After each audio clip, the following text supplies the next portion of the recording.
ইলিশ মাছের সিজনে ইলিশ মাছ প্রেমীরা এই মাছটা না খেলে কি হবে? নমস্কার বন্ধুরা, মিঠুর কুকিং চ্যানেলে আপনাদেরকে আবারও স্বাগত। আমি আজকে ইলিশ মাছের রেসিপি নিয়ে চলে এসেছি। চলুন দেখে নিই আমি কিভাবে ইলিশ মাছ রান্নাটা করেছি। মাছটা বাজার থেকে কিনে নিয়ে এসে ভালো করে আঁশ ছাড়িয়ে কেটে দিয়েছে। আমি কিন্তু নিজে কাটিনি, দেখতেই পাচ্ছেন আপনারা।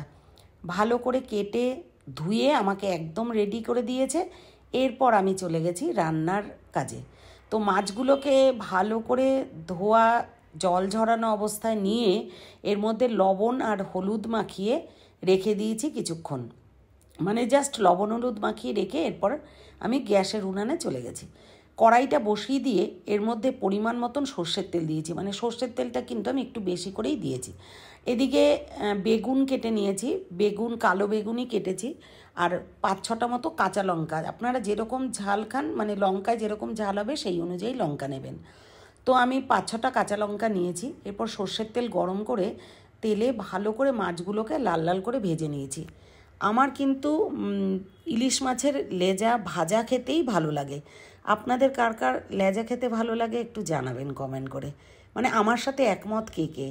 তো ভালো করে ভাজা করে মাছ লেজাগুলো তুলে নিয়েছি। এরপরে মাছগুলোও ভালো ভালো করে ভাজা করে নিয়েছি।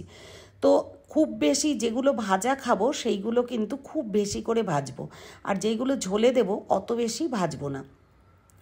তো এরকম করে ভাজা করে আমি তুলে নিয়েছি মাছগুলো। এরপর ওই তেলের মধ্যে 2টো কাঁচা লঙ্কা দেবো। মানে কাঁচা লঙ্কাটাও কিন্তু আমি ভাজা করে তুলে রেখে দেবো। তো তার আগে মাছের মাথাটাও ভেজে নিয়েছি ভালো করে।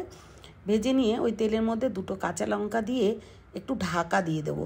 তো কাঁচা লঙ্কা দিয়ে ঢাকা দেবো এই কারণেই, তেলের মধ্যে কাঁচা লঙ্কা দিলেই কিন্তু একদম সেই বাজি ফোটার মতন ফটফট করে শব্দ করে ফেটে ওঠে। আর এই যে লঙ্কার দানা বা তেল এগুলো ছিটে কিন্তু চোখে মুখে পড়ে। তো এই কারণেই লঙ্কাটা দেওয়ার সাথে সাথেই ঢাকা দিয়ে দেবো।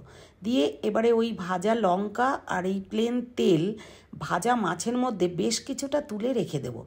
তো ভাজা মাছ কিন্তু এই পাতলা তেলটা দিয়ে, মানে ইলিশ মাছ ভাজা তেল দিয়ে খেতে দুর্দান্ত লাগে। শুধু ভাত কিন্তু এই ভাজা এবং তেল দিয়েই খাওয়া হয়ে যায়। তো আমি 2টো রেসিপি মাছের একসাথেই রেখেছিলাম, ওই জন্য ভাজার সাথে তেল আর লঙ্কা ভাজা তুলে রেখে দিলাম। এরপরে ওই তেলের মধ্যে বাকি যে তেলটা ছিল তার মধ্যে বেগুন ভেজে নেব। বেগুন একটু নাড়াচাড়া করে ওর মধ্যে পরিমাণ মতন লবণ দিয়েছি, মানে একটু যাতে বেগুনটা ভাজা হয় লবণ থাকে এরকমভাবে লবণ দিয়ে ভেজে নিয়েছি। নিয়ে এবার ভাজা বেগুনগুলো আমি কিন্তু তুলে রেখে দেবো। যেরকম মাছ ভাজাটা আমি তুলে রেখে দিয়েছি ওরকম বেগুন ভাজাটাও তুলে রেখে দেবো। সাইডে আমি গরম জল করতে বসিয়ে দিয়েছি আরেকটা উনানের আরেকটা চুল্লিতে। তো এরপর ওই তেলের মধ্যেই শুকনো লঙ্কা, কাঁচা লঙ্কা আর কালো জিরে দিয়ে দিয়েছি। দিয়ে একটু কালো জিরেটা, যেহেতু তেলটা গরম আছে, কালো জিরেটা দেওয়ার সাথে সাথেই কিন্তু ভাজা ভাজা হয়ে যাবে। তো এগুলো দিয়েই লবণ পরিমাণ মতন আর হলুদ দিয়ে গরম জল দিয়ে দেবো। এই সময় গ্যাসটা একেবারেই লো টু মিডিয়ামে রাখতে হবে, কারণ কড়াইটাও গরম, জলটাও কিন্তু গরম। যতটা ঝোল রাখবেন ততটাই কিন্তু জল দেবেন। দিয়ে 2-3 মিনিট মতো ফুটিয়ে নিলে ঠিক এরকম যখন ফোটানো হয়ে যাবে, টকবগিয়ে ফুটবে, তখন ওই ভাজা বেগুনগুলো আর মাছটা দিয়ে দিতে হবে। দিয়ে আরও মিনিটখানেক ফুটিয়ে নিতে হবে। তাহলে কি হবে, পুরো বেগুনের মধ্যে আর মাছের মধ্যে লবণ আর ঝালগুলো ঢুকে যাবে। তো এটা আমি ঢাকা দিয়ে মিনিটখানেক ফোটাবো। ফুটিয়ে নিলেই রান্নাটা একেবারেই কিন্তু রেডি হয়ে যাবে। এই মানে ঝোলটা ঝাল আর লবণ কিন্তু একটু টান টান হবে, খেতে দুর্দান্ত লাগবে। এরপর উপর থেকে ওই যে মাছ ভাজাতে তেলটা তুলে রেখেছিলাম উপর থেকে কিন্তু দিয়ে দেবো। দিয়ে আরও মিনিটখানেকও না, মিনিটখানেকের কম, মানে 30 সেকেন্ড মতন ফুটিয়ে নেব। নিয়েই সার্ভিং বলে সার্ভ করে দেবো, মানে ঢেলে দেবো। এই যে মাছ ভাজা এবং মাছের ঝোল দুটো একসাথে খেলে আপনাদের ভাতের হাঁড়িতে চালটা কিন্তু একটু বেশি নিতেই হবে, না হলে শর্ট পড়ে যাবে ভাতে। তো এইভাবে করে খেয়ে একবার দেখবেন, দারুণ লাগবে। যারা বেগুন খেতে পছন্দ করেন না তারা বেগুনের বদলে কাঁচকলা দেবেন, সেম প্রসিডিওরে রান্না করবেন।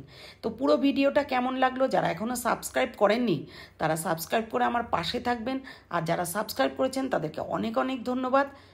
তো ভিডিওটা দেখার জন্য অনেক ধন্যবাদ।